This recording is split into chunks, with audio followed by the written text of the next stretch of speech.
ഇതിന് മുമ്പത്തെ video handling and storage of chemicals വരെയായിരുന്നു നമ്മൾ എടുത്തിരുന്നത്. ആ പാർട്ട് കാണാത്തവരെ ഒന്ന് പോയി കണ്ടു നോക്കാം. ഇത് സെക്കൻഡ് പാർട്ടാണ്. നമ്മൾ തുടങ്ങുന്നത് ലബോറട്ടറി ഹസാർഡ്സ് തൊട്ടിട്ടാണ് ഈ പാർട്ട് തുടങ്ങുന്നത്. അപ്പോൾ ലബോറട്ടറി ഹസാർഡ്സ് മെയിൻലി 7ആയിട്ടാണ് തരംതിരിച്ചിരിക്കുന്നത്. Physical, chemical, biological, electrical, fire and radiation hazards. ഇതാണ് ലബോറട്ടറി ഹസാർഡ്സ്. ഇതിൽ physical hazard includes cutting with broken glass wares, sharps, electric shocks, falling on wet floor, burns and scalds. അപ്പോൾ laboratory ഹസാർഡ്സിൽ മെയിനായിട്ട് വരുന്നൊരു ചോദ്യം എന്താണെന്ന് വെച്ചാൽ ബേൺസും സ്കാൽഡും തമ്മിലുള്ള വ്യത്യാസമാണ്. ബേൺസ് എന്ന് പറഞ്ഞാൽ യൂഷ്വലി കോസ്ഡ് ബൈ ഫ്ലേമബിൾ കെമിക്കൽസ് അല്ലെങ്കിൽ faulty equipments, burners, corrosive chemicals അല്ലെങ്കിൽ ഹോട്ട് ഡ്രൈ ഒബ്ജക്ട്സ്. ഇതൊക്കെ കൊണ്ടായിരിക്കാം ഇതൊക്കെ കൊണ്ടാണ് ബേൺസ് സംഭവിക്കുന്നത്. പറഞ്ഞത് മനസ്സിലായെന്ന് വിചാരിക്കുന്നു. ഫ്ലേമബിൾ ആയിട്ടുള്ള കെമിക്കൽസ് അല്ലെങ്കിൽ അല്ലെങ്കിൽ എന്തെങ്കിലും പ്രശ്നമുള്ള ഇലക്ട്രിക്കൽ എക്യുപ്മെൻറ്റ്സ്, ബർണേഴ്സ്, കൊറോസീവ് ആയിട്ടുള്ള കെമിക്കൽസ് അല്ലെങ്കിൽ ഹോട്ടായിട്ടുള്ള ഡ്രൈ ഒബ്ജക്ട്സ്, ഇതൊക്കെ കൊണ്ടാണ് ബേൺസ് ഉണ്ടാകുന്നത്. എന്നാൽ സ്കാൽഡ്സ് എന്തുകൊണ്ടുണ്ടാവുന്നതെന്ന് ചോദിച്ചാൽ നമ്മൾ പറയാം ഹോട്ട് ലിക്വിഡ്സ് കൊണ്ടാണ് സ്കാൽഡ്സ് ഉണ്ടാവുന്നത്. അപ്പോൾ ഡിഫറൻഷിയേഷനായിട്ട് നമുക്കൊരു ചോദ്യം വരികയാണെങ്കിൽ, ഒരു മാർക്കിൻ്റെ 2 മാർക്കിൻ്റെ ചോദ്യം വരികയാണെങ്കിൽ നമുക്ക് ബേൺസ് ഹോട്ട് ഡ്രൈ ഒബ്ജക്ട്സ് കൊണ്ടും സ്കാൽഡ്സ് ഹോട്ട് ലിക്വിഡും കൊണ്ടാണ് ഉണ്ടാകുന്നത് എന്ന് നമുക്കൊരു ചെറിയൊരു ഡിഫറൻഷിയേഷൻ അങ്ങനെ പറയാം. അല്ലെങ്കിൽ 1 മാർക്കിനാണെങ്കിൽ ഇങ്ങനെ പറയാം. അല്ലെങ്കിൽ ഒരു 2 അല്ലെങ്കിൽ ഒരു 3 മാർക്കിന് അങ്ങനെ വരാറില്ല. 2 മാർക്കിനൊക്കെ വരാണെങ്കിൽ ഈ സെൻറ്റൻസ് മൊത്തം എഴുതി വയ്ക്കേണ്ടി വരും. General precautions to prevent physical hazards. ഇതും ഒരു ഇമ്പോർട്ടൻറ്റ് ക്വസ്റ്റ്യൻ ആണ്. Precautions to prevent physical hazards. ഇതിൽ നമുക്ക് ടോട്ടലായിട്ട് ഒരു 8 പോയിൻ്റ് ഉണ്ട്. നമ്മൾ മിനിമം ഒരു 5 or 6 പോയിൻ്റ് എന്തായാലും പഠിച്ച് വെക്കണം. അതിൽ first point proper storage and handling of glasswares. അത് എല്ലാവർക്കും അറിയാം. ഗ്ലാസ് വെയർസിൻ്റെയും ഹാൻഡ്ലിങ്ങും സ്റ്റോറേജും പ്രോപ്പറായിട്ട് ഉണ്ടായിരിക്കണം. രണ്ടാമത്തത് അഡോപ്റ്റ് സ്റ്റാൻഡേർഡ് ഇലക്ട്രിഫിക്കേഷൻ മെത്തേഡ്സ്. സ്റ്റാൻഡേർഡായിട്ടുള്ള ഇലക്ട്രിഫിക്കേഷൻ മെത്തേഡ്സ് യൂസ് ചെയ്യണം. പിന്നെ third proper storage and handling of chemicals പ്രോപ്പറായിട്ട് സ്റ്റോറും ചെയ്യണം, ഹാൻഡിലും ചെയ്യണം. അല്ലെങ്കിൽ നമുക്ക് ബേൺസൊക്കെ ഉണ്ടാവാം. ബേൺസ് ഒക്കെ ഉണ്ടാവുമ്പോൾ അത് ഒരു ലബോറട്ടറി ഹസാർഡായി മാറും, അല്ലെങ്കിൽ ഒരു ഫിസിക്കൽ ഹസാർഡായി മാറും. അടുത്തത് proper handling of lab equipments പ്രോപ്പറായിട്ട് ഹാൻഡിൽ ചെയ്യാം. അഞ്ചാമത്തത് പ്രിവെൻറ്റ് സ്പില്ലേജ് ഓഫ് ഹോട്ട് ലിക്വിഡ്സിൻ്റെ സ്പില്ലേജ് ഒഴിവാക്കുക. ഹോട്ട് ലിക്വിഡ്സിൻ്റെ സ്പില്ലേജ് വരാണെങ്കിൽ നമുക്ക് സ്കാൽഡ്സ് ആണ് ഉണ്ടാവുക. നമ്മൾ നേരത്തെ പറഞ്ഞതായിരുന്നു ഹോട്ട് ഡ്രൈ ഒബ്ജക്റ്റ് ആണെങ്കിൽ ബേൺസ് ആണ് ഉണ്ടാവുക. അടുത്തത് use quartz chips to prevent boiling of ലിക്വിഡ്സിൻ്റെ വയലൻറ്റ് ബോയിലിംഗ് ഒഴിവാക്കാനായിട്ട് നമ്മൾ ക്വാർട്സ് ചിപ്സ് യൂസ് ചെയ്യുക. അത് ഒരു വൺ വേർഡ് ക്വസ്റ്റ്യനൊക്കെ ആയിട്ട് ചോദിക്കാറുണ്ട്. ക്വാർട്സ് ചിപ്സ് എന്തിനാണ് യൂസ് ചെയ്യാറ്, അങ്ങനെയൊക്കെ ഒരു 1 വേർഡായിട്ട് ചോദിക്കാറുണ്ട്. അടുത്തത് use thick walled glass containers and round bottom flask for heating പർപ്പസിനായിട്ട് നമ്മൾ തിക്ക് വാൾസ് ഉള്ള ഗ്ലാസ് കണ്ടെയ്നേഴ്സ് യൂസ് ചെയ്യുക. പിന്നെ ബോട്ടം എന്ന് പറയുമ്പോൾ റൗണ്ട് ബോട്ടമായിട്ടുള്ള ഗ്ലാസ് കണ്ടെയ്നേഴ്സ് യൂസ് ചെയ്യുക. അടുത്ത പോയിൻ്റ് യൂസ് ഹസാർഡ് സിമ്പിൾസ്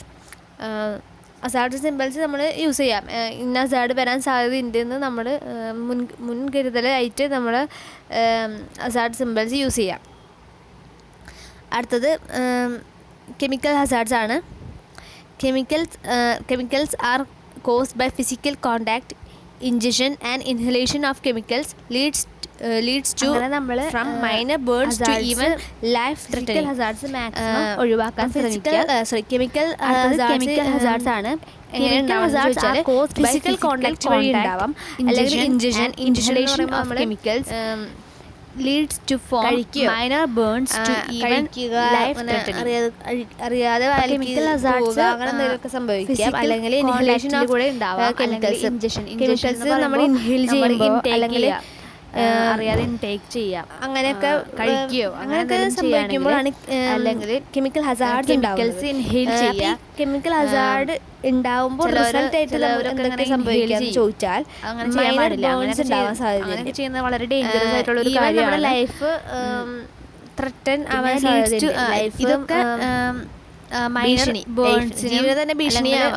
നമ്മുടെ കെമിക്കൽസ് വെച്ചിട്ടാണ് നമ്മൾ തന്നെ ഒരു ലൈഫിന് തന്നെ ഭീഷണിയെ അപ്പം ഇങ്ങനെയൊക്കെ ചെയ്ത് കഴിഞ്ഞാൽ അതൊക്കെ വളരെ ഡേഞ്ചറസ് ആയിട്ടുള്ള കാര്യങ്ങളാണ്. മെയിൻ പോയിന്റ് എന്ന് പറഞ്ഞാൽ കെമിക്കൽ ഹസാർഡ്സ്. ഇതും വളരെ ഇമ്പോർട്ടൻ്റ് ആയിട്ടുള്ള ഒരു ക്വസ്റ്റ്യൻ തന്നെയാണ്. ഇതിൽ പ്രിവെൻഷൻസ് ആയിട്ടുള്ള എല്ലാതും ഇമ്പോർട്ടൻ്റ് ആയിട്ടുള്ള ക്വസ്റ്റ്യൻ ഇമ്പോർട്ടൻ്റ് ആണ്. അതിൽ ഏത് ചോദ്യം വേണമെങ്കിലും വരാം. 7 ലബോറട്ടറി ഹസാർഡ്സ് എന്ന് പറഞ്ഞല്ലോ, അതിൽ 5 പോയിന്റ് ആണ് തന്നിരിക്കുന്നത്. അതിൽ പ്രിവെൻഷൻ മെത്തേഡ് ഇമ്പോർട്ടൻ്റ് ആണ്. പഠിക്കുന്നതാണ് നല്ലത്. 5 മാർക്കിൽ വന്നെങ്കിൽ എന്തെങ്കിലും ചോദിച്ചിരിക്കും, ഏതെങ്കിലും ഒരെണ്ണം അല്ലെങ്കിൽ ഒരു എന്തായാലും ചോദിച്ചിരിക്കും നമുക്ക്. അപ്പം കെമിക്കൽ ഹസാർഡ്സിന്റെ പ്രിവെൻഷൻ മെത്തേഡ് നമുക്ക് നോക്കാം. ഇതിൽ 5 പോയിന്റ് ആണ് നമുക്ക് തന്നിരിക്കുന്നത്. അതിൽ ഫസ്റ്റത്തെ awareness on the physical and chemical properties of laboratory chemicals. ചിലപ്പോൾ 5 മാർക്കിന്റെ ചോദ്യമായിട്ട് വന്നാൽ നമുക്ക് ലബോറട്ടറിയിലുള്ള കെമിക്കൽസിന്റെ പ്രോപ്പർട്ടീസ് നമ്മൾ അവെയർ ആയിരിക്കണം. 4 പോയിന്റ് പഠിക്കാം. അറിവ് നമുക്ക് ഉണ്ടായിരിക്കണം. 3 മാർക്കിന്റെ ചോദ്യമായിട്ട്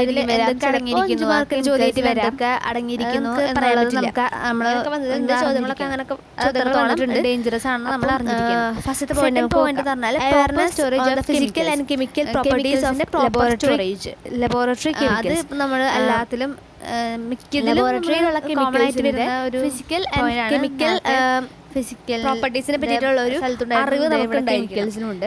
കാരണം കെമിക്കൽ ഹസാർഡ്സിന്റെ കെമിക്കൽ പോയിന്റ് ആയിട്ട് എന്തൊക്കെ അടങ്ങിയിരിക്കുന്നു, അതിന്റെ നമ്മൾ അവോയ്ഡ് ചെയ്യണം. കാരണം ലബോറട്ടറിയിൽ നമ്മൾ ചെയ്യുന്നത് അപ്പം മൗത്ത് പിപ്പറ്റിംഗ് ചെയ്യുന്ന ഒരാളാണെങ്കിൽ യൂസ് ചെയ്തിട്ട് വേണം നമ്മൾ. രണ്ടാമത്തെ പോയിന്റ് ട്രാൻസ്ഫർ ചെയ്യാൻ, പ്രോപ്പർ സ്റ്റോറേജ് ഓഫ് ചെയ്യാനായിട്ട്. കെമിക്കൽസിന്റെ proper storage, dangerous chemicals proper ആയിട്ട് സ്റ്റോർ ചെയ്യുക, kept in small amount for routine use.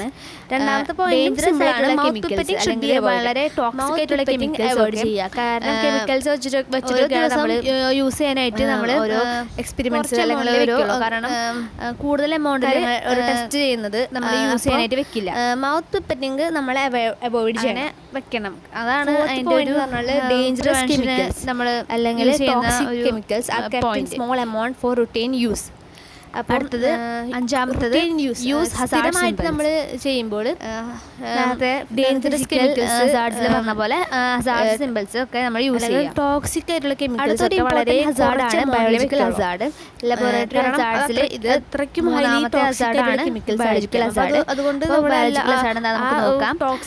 Biological hazards can be caused by infectious agents like human immunodeficiency virus, മാത്രം നമ്മൾ എടുത്തിരിക്കുള്ളൂ. ഹെപ്പറ്റൈറ്റിസ് അത് നമ്മുടെ സേഫ്റ്റിക്ക് വേണ്ടി തന്നെയാണ്. HBV, hepatitis C virus. അഞ്ചാമത്തെ point use hazard symbols, microbacterium tuberculosis. ഇതിലൊരു വൈറസ് 3 പോയിന്റ് നമുക്ക് പഠിക്കാവുന്നതാണ്. വളരെ ഈസി ആയിട്ടുള്ളതാണ്, എല്ലാം ഈസി ആയിട്ടുള്ള ഒരു പോയിന്റ്സ് ആണ്. അപ്പം അടുത്ത ഒരു ഹസാർഡ്, അടുത്തൊരു ലബോറട്ടറി ഹസാർഡ്, മൂന്നാമത്തെ ലബോറട്ടറി ഹസാർഡാണ് ബയോളജിക്കൽ ഹസാർഡ്.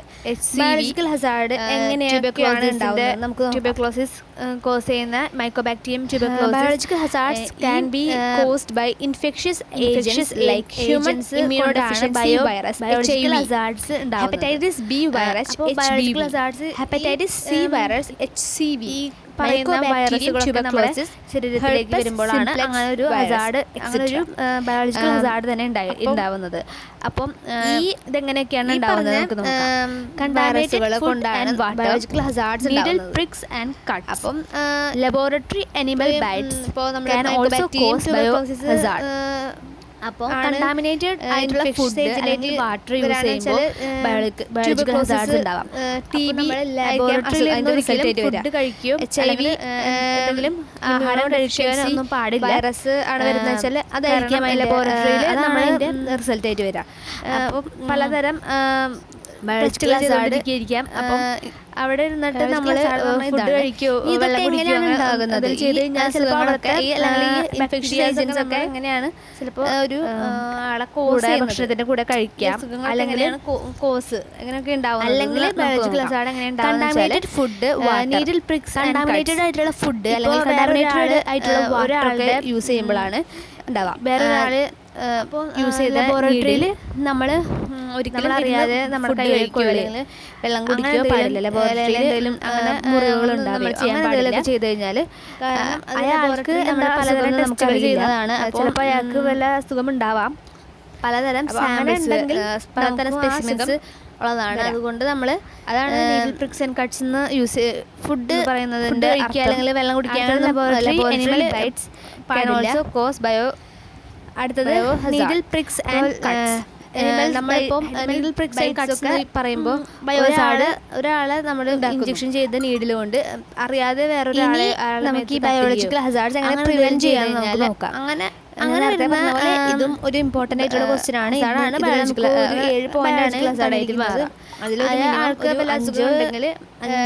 പോയിന്റ് കട്ട് മുറിഞ്ഞു പോയി കഴിഞ്ഞാൽ പോയിന്റ് നമുക്ക് നോക്കാം. Considered all specimens in the laboratory as potentially dangerous. Prix and cuts എന്ന് പറയുന്നത് ഏത് സ്പെസിമെൻ ലബോറട്ടറി അനിമൽ ബൈറ്റ്സ് വരുന്ന സ്പെസിമെൻ ആയാലും ഒരു ഡേഞ്ചർ ആയിട്ടുള്ള ഒരു ലബോറട്ടറി സ്പെസിമെൻ നമ്മൾ കൈകാര്യം ചെയ്യുന്നത് പോലെ തന്നെ അത് കൈകാര്യം ചെയ്യാൻ അനിമൽ ബൈറ്റ്സ് ഒക്കെ എന്ത് അസുഖം ആണുള്ളതെന്ന്. ചിലപ്പോൾ അസുഖമൊന്നും ഉണ്ടാവില്ല, എന്നാലും നമ്മളെ പ്രിവെൻഷനാണ്, പ്രൊട്ടക്ഷൻ നോക്കണം. അതിനാണ് അതാണ് ഫസ്റ്റ് പോയിന്റിൽ പറയുന്നത് biological hazard. Second point use gloves ഉണ്ടാവാതിരിക്കാനായിട്ട് നമ്മൾ എന്തൊക്കെ പ്രിക്കോഷൻസ് എടുക്കണം. ഐ പ്രൊട്ടക്ഷൻ അതാണ് ലബോറട്ടറി. ഇതിൽ പോയിന്റ്സ് ഉണ്ട്. നമ്മൾ mask, apron and 5 point minimum use ചെയ്യണം. എന്തായാലും യൂസ് ചെയ്യണം. ലബോറട്ടറിയിൽ പഠിക്കാൻ പറ്റുന്ന എന്തായാലും യൂസ് ചെയ്തിരിക്കണം. നമ്മുടെ ഫസ്റ്റത്തെ പോയിന്റ് നമുക്ക് നോക്കാം. പ്രൊട്ടക്ഷൻ വേണ്ടിയിട്ടാണ് നമ്മളിതൊക്കെ യൂസ് ചെയ്യുന്നത്. Laboratory as potentially dangerous. അടുത്തത് ലബോറട്ടറിയിൽ വരുന്ന ഓരോ സ്പെസിമെനെ നമ്മൾ ഒരു സിമ്പിൾ അല്ലെങ്കിൽ ഒരു വേസ്റ്റ് മാനേജ്മെന്റ് ഗൗരവത്തിലെടുക്കാതെ ഇരിക്കണം. കാരണം അങ്ങനൊന്നും വേസ്റ്റ് മാനേജ്മെന്റ് പ്രോപ്പർ ആണെങ്കിൽ ഏത് സ്പെസിമെൻ ആണെങ്കിലും അത് ഈക്വലി ഡേഞ്ചറസ് ആയിട്ടുള്ള ജോലി ചെയ്യുന്ന ആൾക്കാരായിരിക്കും. അവിടെ നമുക്ക് പറയാൻ പറ്റില്ല ആർക്ക് എന്ത് അസുഖമാണ് വരാൻ സാധ്യതയുണ്ട്. അതുകൊണ്ട് വേസ്റ്റ് മാനേജ്മെന്റ് പ്രോപ്പർ ആയിരിക്കണം. അടുത്തത് fourth point vaccinate laboratory staff against infectious diseases like HBV. ലബോറട്ടറിയിൽ വർക്ക് ചെയ്യുന്ന സ്റ്റാഫ്സിന് വാക്സിനേഷൻ എടുക്കണം. HBV നമ്മൾ നേരത്തെ പറഞ്ഞ പോലെ ഹെപ്പറ്റൈറ്റിസ് B വൈറസാണ് HBV. അതിനൊക്കെ എഗെയിൻസ്റ്റ് ആയിട്ടുള്ള വാക്സിനേഷൻ, ആ വൈറസിനൊക്കെ എഗെയിൻസ്റ്റ് ആയിട്ടുള്ള വാക്സിനേഷൻ നമ്മുടെ ലബോറട്ടറി സ്റ്റാഫ്സ് എടുത്തിരിക്കണം. അടുത്തത് fifth point mouth pipetting should be avoided. നമ്മൾ കെമിക്കൽ ഹസാർഡിൽ പറഞ്ഞ പോലെ തന്നെ ഒരു കോമൺ പോയിൻ്റാണ് mouth pipetting should be avoided. നമ്മൾ ഈ അല്ലാതും ചെറുതായിട്ട് കണക്റ്റഡ് ആണ്. നമ്മൾ ആലോചിച്ചാൽ നമുക്ക് കിട്ടുന്ന പോയിൻറ്റ്സ് ആണ് ഇതൊക്കെ. ചെറുതായിട്ടൊന്ന് ആലോചിച്ചിട്ട് നമുക്ക് എഴുതാവുന്നതേ ഉള്ളൂ ഇതൊക്കെ. അപ്പോൾ mouth pipetting should be avoided. ആറാമത്തത് do not eat, drink, smoke or apply cosmetics in the laboratory. ലബോറട്ടറിയിൽ ഭക്ഷണം കഴിക്കാനോ വെള്ളം കുടിക്കാനോ സ്മോക്ക് ചെയ്യാനോ അല്ലെങ്കിൽ കോസ്മെറ്റിക്സ് ഇടാനോ അങ്ങനെയൊന്നും പാടില്ല. കാരണം അങ്ങനെയൊക്കെ ചെയ്യുമ്പോൾ നമ്മുടെ ലബോറട്ടറിയിലാണ് ഇരുന്ന് ചെയ്യുന്നത്. അതിൻ്റേതായിട്ടുള്ള മാനേഴ്സ് നമ്മൾ വേണം. പോരാതെ അവിടെ ഞാൻ നേരത്തെ പറഞ്ഞ പോലെ ബയോളജിക്കൽ ഹസാർഡ്സ് ഉണ്ടാവാൻ സാധ്യതയുണ്ട്. അതാണ് ഉദ്ദേശിക്കുന്നത്. മെയിൻലി നമ്മുടെ പ്രൊട്ടക്ഷൻ തന്നെയാണ് നോക്കുന്നത്. 7th പോയിന്റ് എന്ന് പറഞ്ഞാൽ proper washing of hands after work, cleaning and disinfections of work bench on completion of work. ഇപ്പോൾ നമ്മൾ വർക്ക് കഴിഞ്ഞാൽ പ്രോപ്പറായിട്ട് കൈ കഴുകണം. പിന്നെ നമ്മൾ വർക്ക് ചെയ്ത ബെഞ്ച് ഡിസിൻഫെക്റ്റ് ചെയ്തിട്ട് വേണം നമ്മൾ പോകാനായിട്ട്. വർക്ക് കഴിഞ്ഞ് കഴിഞ്ഞാൽ നമുക്ക് തോന്നിയ പോലെ ഒന്നും പോകാൻ പാടില്ല. ഡിസിൻഫെക്റ്റ് ചെയ്യണം. ആ ബെഞ്ച് ഡിസിൻഫെക്റ്റ് ചെയ്തിട്ട് പോവുക. പിന്നെ നമ്മുടെ കൈ നന്നായിട്ട് വാഷ് ചെയ്യാം. ഇതാണ് ബയോളജിക്കൽ ഹസാർഡിലുള്ളത്. അടുത്തത് അടുത്തത് പറഞ്ഞാൽ ഇലക്ട്രിക്കൽ ഹസാർഡാണ്. ഇലക്ട്രിക്കൽ ഹസാർഡ് മെയിനായിട്ട് എങ്ങനെയാണ് വരുന്നതെന്ന് വെച്ചാൽ faulty operation and improper maintenance of electrical equipments. Electrical എക്യുപ്മെൻസിൻ്റെ ഓപ്പറേഷനിൽ വല്ല ഫോൾട്ട് വരികയോ അല്ലെങ്കിൽ ഇംപ്രോപ്പർ മെയിൻ്റനൻസ് കറക്റ്റ് ആവാതിരിക്കുകയോ അങ്ങനെ എന്തെങ്കിലുമൊക്കെ ചെയ്ത് കഴിഞ്ഞാൽ, അങ്ങനെയൊക്കെ എന്തെങ്കിലും ആയിക്കഴിഞ്ഞാൽ ഇലക്ട്രിക്കൽ എക്യുപ്മെൻറ്റ്സിന് പ്രോബ്ലംസ് വരും. അങ്ങനെ പ്രോബ്ലംസ് വന്നാൽ ആണ് ഇലക്ട്രിക്കൽ ഹസാർഡ്സ് ഉണ്ടാകുന്നത്.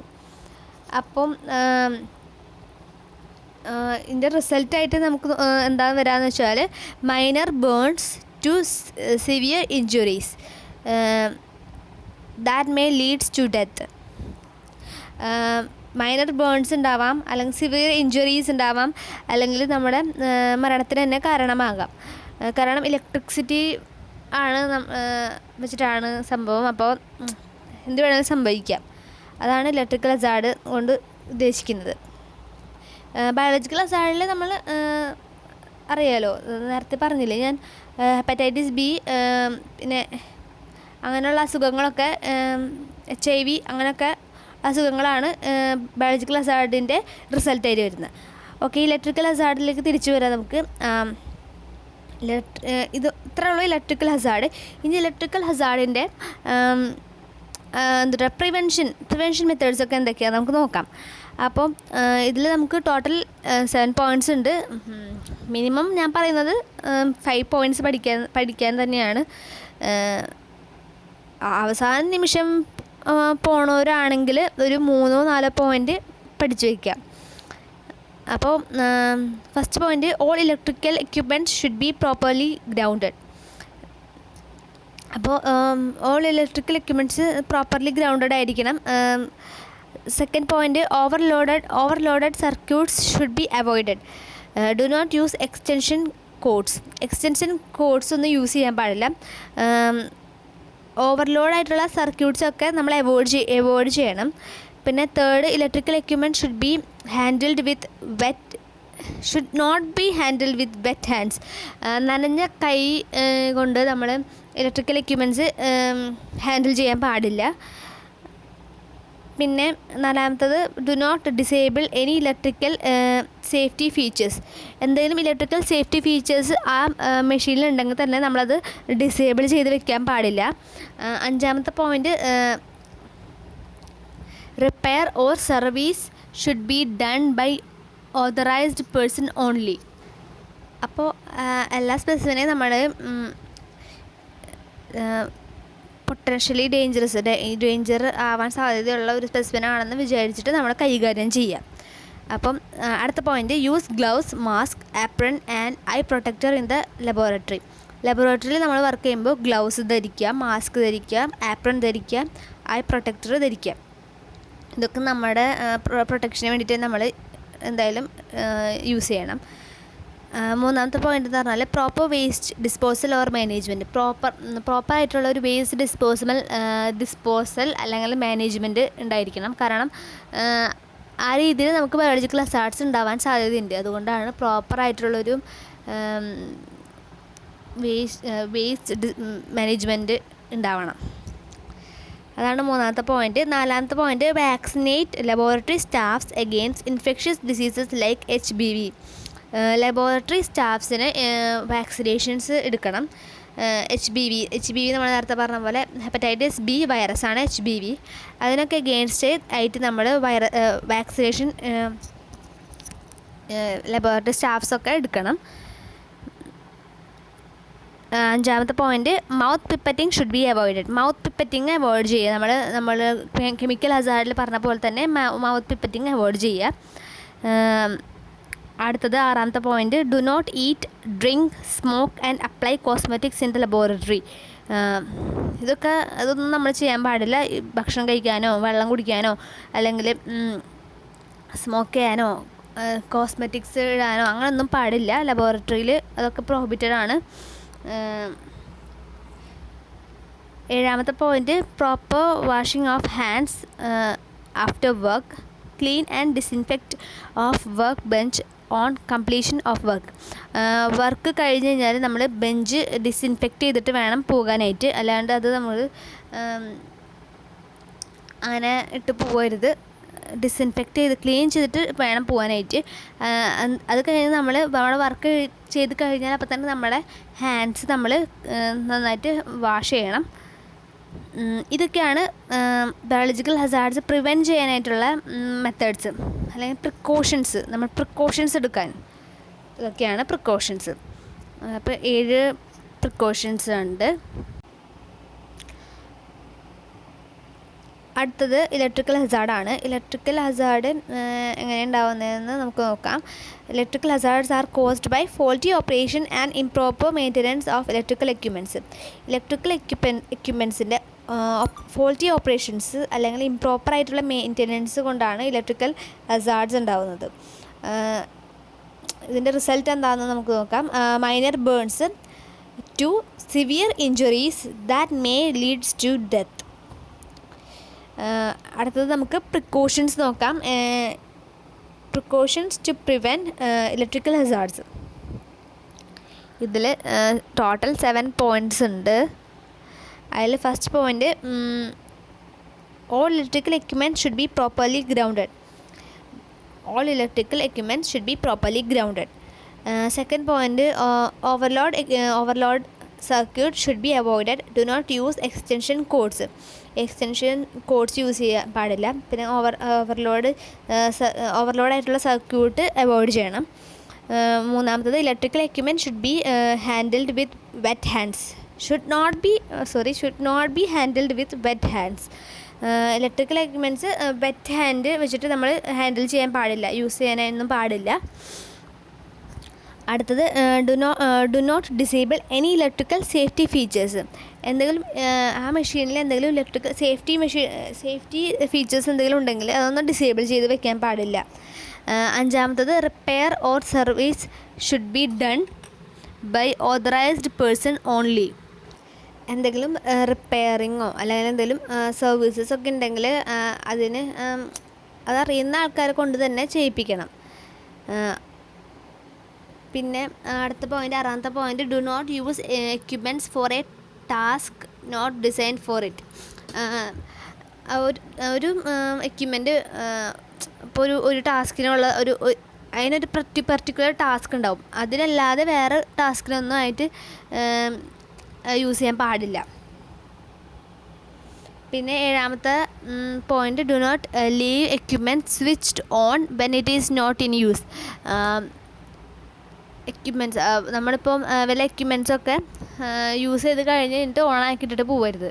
കറക്റ്റ് ടൈമിൽ ഒക്കെ ഓഫാക്കിയിട്ടിട്ട് വേണം പോകാനായിട്ട്. യൂസ് കഴിഞ്ഞ് കഴിഞ്ഞാൽ നമ്മൾ ഇത് ഓഫാക്കിയിട്ട് വേണം പോകാനായിട്ട്. ഇതൊക്കെയാണ് ഇലക്ട്രിക്കൽ ഹസാർഡ്. അടുത്തത് അവസാനത്തെ ഹസാർഡ്, 6ാമത്തെ ഹസാർഡാണ്. ഫയർ ആണ് അടുത്തത്.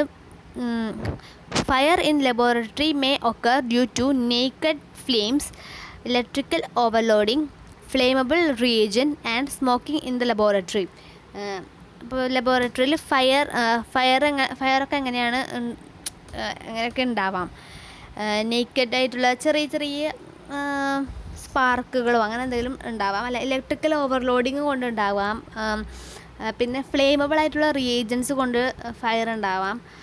അല്ലെങ്കിൽ സ്മോക്കിംഗ് ഇൻ ലബോറട്ടറി, ഇതൊക്കെ കൊണ്ടാണ് ഫയർ ഉണ്ടാവുക.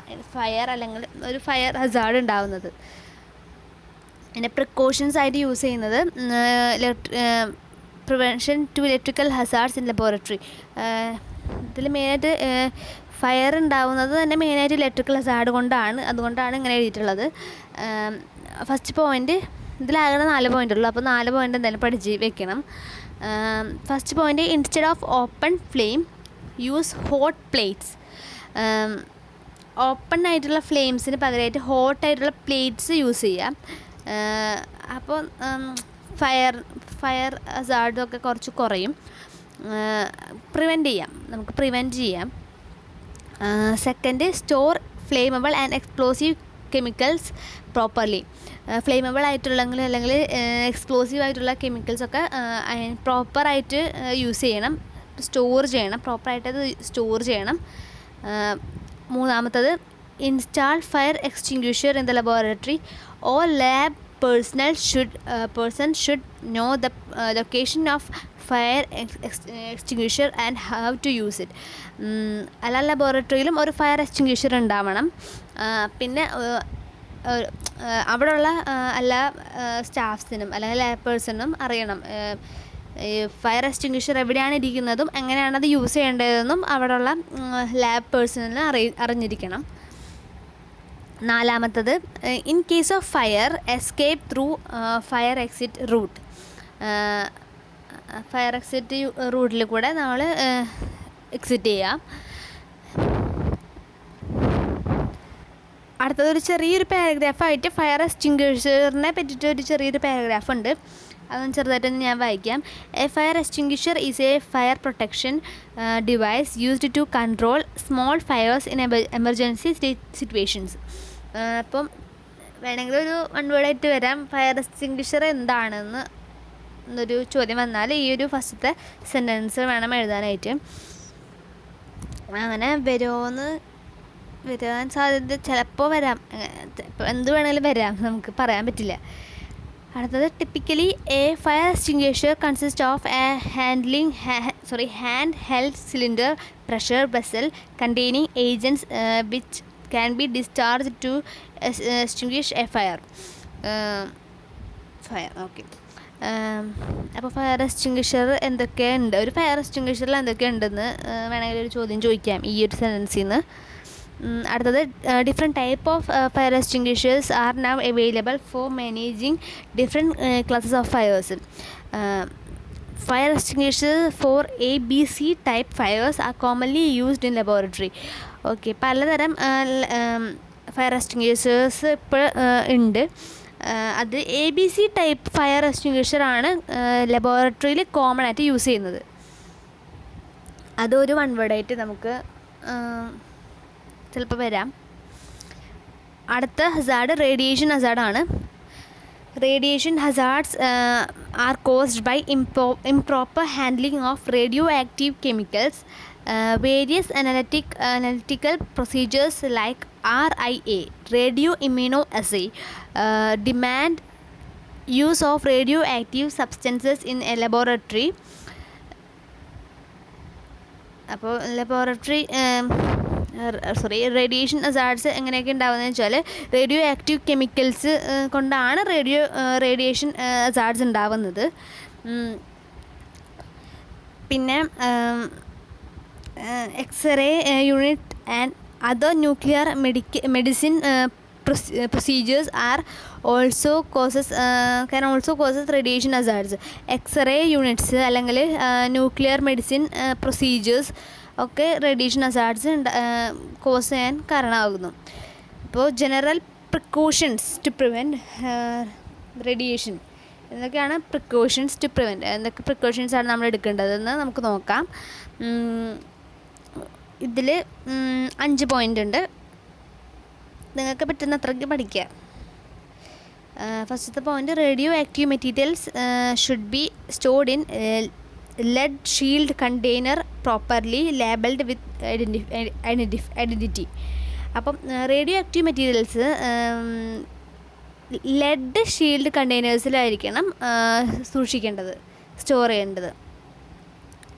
പിന്നെ അതിൻ്റെ ലേബൽ ഒക്കെ, അതിൻ്റെ ഐഡൻറ്റിറ്റി ഒക്കെ നമ്മൾ കറക്റ്റായിട്ട് ലേബൽ ചെയ്തിരിക്കണം. അപ്പോൾ റേഡിയോ ആക്റ്റീവ് കെമിക്കൽസ് എന്ത് ടൈപ്പുള്ള ഷീൽഡിലാണ്, എന്ത് മെറ്റൽ കൊണ്ടുള്ള ഷീൽഡിലാണ് സ്റ്റോർ ചെയ്യുന്നതെന്നൊരു ചോദ്യം ചോദിച്ചാൽ ലെഡെന്ന് നമുക്ക് ഉത്തരം പറയാം. ലെഡാണ് കണ്ടെയ്നറിൻ്റെ മെറ്റീരിയൽ. അടുത്തത് രണ്ടാമത്തെ point, only trained staff is permitted to handle radioactive chemicals. Training ഉള്ള സ്റ്റാഫ്സും മാത്രമാണ് റേഡിയോ ആക്റ്റീവ് കെമിക്കൽസ് ഹാൻഡിൽ ചെയ്യാൻ പാടുള്ളൂ. നല്ലോണം ട്രെയിനിങ് ഉള്ള സ്റ്റാഫ്സ് തന്നെ വേണം. മൂന്നാമത്തത് യൂസ് ഹസാർഡ് സിമ്പിൾസ്.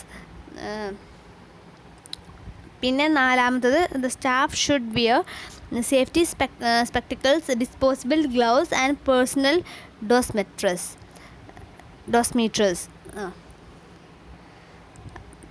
അവരുടെ സേഫ്റ്റി മെഷേഴ്സ് യൂസ് ചെയ്യണം. സ്പെക്ടക്കിൾസ് ഒക്കെ യൂസ് ചെയ്യണം, ഗ്ലൗസ് ഒക്കെ യൂസ് ചെയ്യാം. അഞ്ചാമത്തത് accurate record are maintained for use and disposal of radioactive chemicals. Radioactive കെമിക്കൽസിൻ്റെ ആക്യുറേറ്റ് ആയിട്ടുള്ള റെക്കോർഡ്സൊക്കെ മെയിൻറ്റെയിൻ ചെയ്യണം. എത്ര നമ്മൾ യൂസ് ചെയ്തു, എത്രയൊക്കെ നമ്മൾ യൂസ് ചെയ്തു എന്നൊക്കെ പ്രോപ്പറായിട്ടുള്ളൊരു റെക്കോർഡ് ഉണ്ടായിരിക്കണം റേഡിയോ ആക്റ്റീവ് മെറ്റീരിയൽസിനൊക്കെ. അപ്പോൾ ഇതൊക്കെയാണ് റേഡിയേഷൻ ഹസാർഡ്സ് പ്രിവെൻറ്റ് ചെയ്യാനുള്ള മെത്തേഡ്സൊക്കെ. ഇതാണ് പ്രിക്കോഷൻസ് ആയിട്ട് നമുക്ക് യൂസ് ചെയ്യേണ്ടത്, ഇതൊക്കെയാണ്. അടുത്തത് laboratory safety precautions, personal hygiene. ഇത് വളരെ ഇമ്പോർട്ടൻ്റ് ആയിട്ടുള്ളൊരു ക്വസ്റ്റ്യൻ ആണ്. ഇത് എപ്പോഴും ഇടയ്ക്കിടയ്ക്ക് ചോദിക്കുന്ന ഒരു ചോദ്യമാണ്. ഇതിലൊരു 9 പോയിൻറ്റ്സ് ഉണ്ട്. നിങ്ങൾക്ക് പറ്റുന്ന അത്രയ്ക്ക് പഠിക്കുക. എത്ര പോയിൻറ്റ്സ് നിങ്ങൾക്ക് പറ്റുന്ന വെച്ചാൽ അത്രയ്ക്കും പഠിക്കുക. Personal hygiene, laboratory safety precautions എന്തൊക്കെയാണെന്നൊക്കെ ചോദിക്കുമ്പോൾ ഈ പോയിൻറ്റ്സൊക്കെ എഴുതി വയ്ക്കുക. അപ്പോൾ ഫസ്റ്റ് പോയിൻ്റ് എന്ന് പറഞ്ഞാൽ വെയർ ഗ്ലൗസ് ആൻഡ് ആപ്രൺ. ഗ്ലൗസും ആപ്രൺസും ധരിക്കുക. രണ്ടാമത്തത് use eye protector if necessary. നമ്മൾ ഐ പ്രൊട്ടക്ടർ ആവശ്യം ഉള്ളപ്പോൾ ധരിക്കുക. മൂന്നാമത്തത് do not eat, drink and apply cosmetics inside laboratory. ലബോറട്ടറീൻ്റെ അകത്ത് ഭക്ഷണം കഴിക്കാനോ വെള്ളം എന്തെങ്കിലും കുടിക്കാനോ അല്ലെങ്കിൽ കോസ്മെറ്റിക്സ് ഇടാനോ ഒന്നും പാടില്ല. നാലാമത്തത് wear shoe or chappal inside the laboratory. ഒരു ലബോറട്ടറിയുടെ അകത്ത് ഷൂവോ അല്ലെങ്കിൽ ചപ്പലോ ധരിക്കുക. അഞ്ചാമത്തത് അവോയ്ഡ് മൗത്ത് പിപ്പറ്റിങ് അവോയ്ഡ് ചെയ്യുക. ആറാമത്തത് wash hands properly before and after performing laboratory experiments. Laboratory test അല്ലെങ്കിൽ എക്സ്പെരിമെൻറ്റ്സൊക്കെ ചെയ്ത് കഴിയുന്നതിന് മുമ്പും ചെയ്ത് കഴിഞ്ഞാലും കൈയൊക്കെ നന്നായിട്ട് വാഷ് ചെയ്യുക. ഏഴാമത്തെ point disinfect the work bench before living the laboratory. ലബോറട്ടറിയിൽ നിന്ന് നമ്മൾ പോകുന്നതിന് മുമ്പായിട്ട് നമ്മൾ വർക്ക് ചെയ്ത ബെഞ്ച് ഡിസിൻഫെക്റ്റ് ചെയ്തിട്ട് പോവുക. നന്നായിട്ട് ഡിസിൻഫെക്റ്റ് ചെയ്തിട്ട് ക്ലീൻ ചെയ്തിട്ട് പോവുക. എട്ടാമത്തത് girls must put up hair inside the laboratory. ഗേൾസൊക്കെ മുടി നമ്മൾ ടൈ ചെയ്തിട്ട് വേണം പോകാൻ, പുട്ടപ്പ് ചെയ്തിട്ട് വേണം പോകാനായിട്ട്. അടുത്തത് ഒമ്പതാമത്തത് carry minimum personal articles inside the laboratory. ലബോറട്ടറീൻ്റെ അകത്ത് നമ്മളെ പേഴ്സണലായിട്ടുള്ള വല്ല ആർട്ടിക്കിൾസ് എന്തെങ്കിലും ഉണ്ടെങ്കിൽ ഏറ്റവും കുറച്ച് സാധനങ്ങളൊക്കെ കൊണ്ടുവരാൻ ശ്രമിക്കുക. ഇതൊക്കെയാണ് പോയിൻറ്റ്സ്. ടോട്ടൽ 9 പോയിൻറ്റ്സ് ഉണ്ട്. മിനിമം ഒരു 5 6 എന്തെങ്കിലും പഠിക്കണം മിനിമം. കാരണം 5 മാർക്കിൻ്റെ ചോദ്യമൊക്കെ ആയിട്ട് വരാം ഇത്.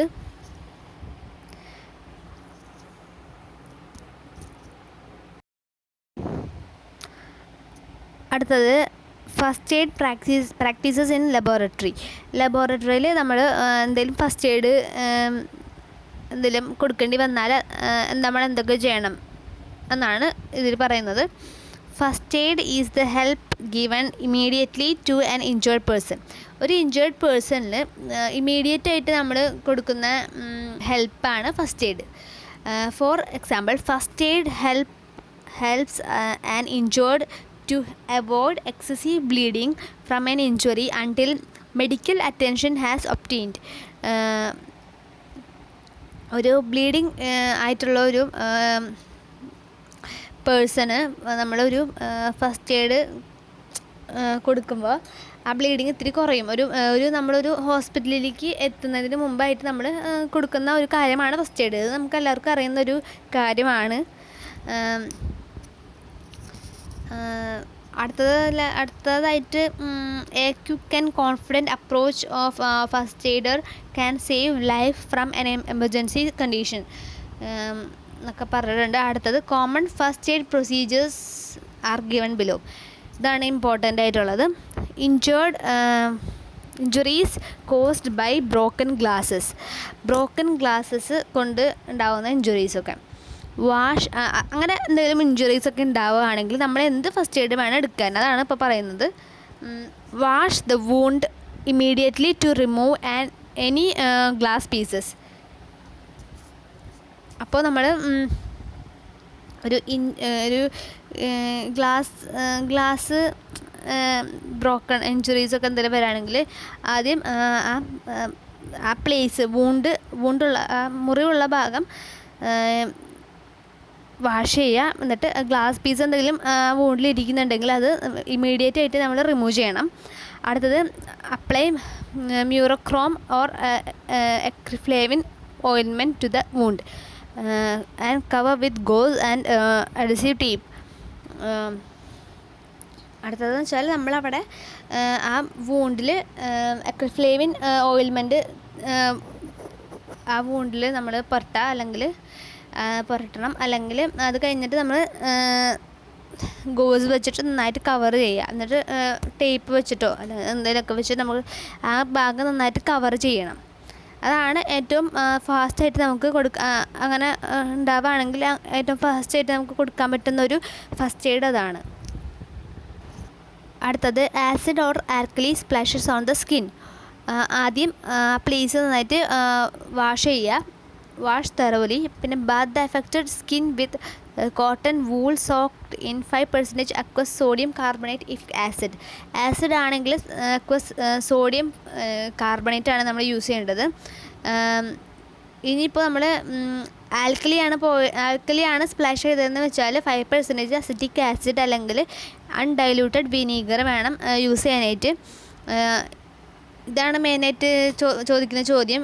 ആസിഡ് ആണെങ്കിൽ sodium bicarbonate 5% aqueous sodium carbonate ആണ് യൂസ് ചെയ്യേണ്ടത് ആസിഡ് ആണെങ്കിൽ. ഇപ്പോൾ നമുക്ക് ആൽക്കലിയാണ് സ്പ്ലാഷ് ചെയ്തിരിക്കുന്നത് വെച്ചാൽ അസറ്റിക് ആസിഡ് അല്ലെങ്കിൽ വിനീഗർ. കാരണം ആസിഡാണ് വീഴുന്നത് വെച്ചാൽ നമുക്ക് ബേസ് അല്ലെങ്കിൽ ഒരു ആൽക്കലി കൊണ്ട് ആണ് ന്യൂട്രലൈസ് ചെയ്യാൻ പറ്റുള്ളൂ. അതുകൊണ്ടാണ് നമ്മൾ സോഡിയം കാർബണേറ്റ് യൂസ് ചെയ്യുന്നത്.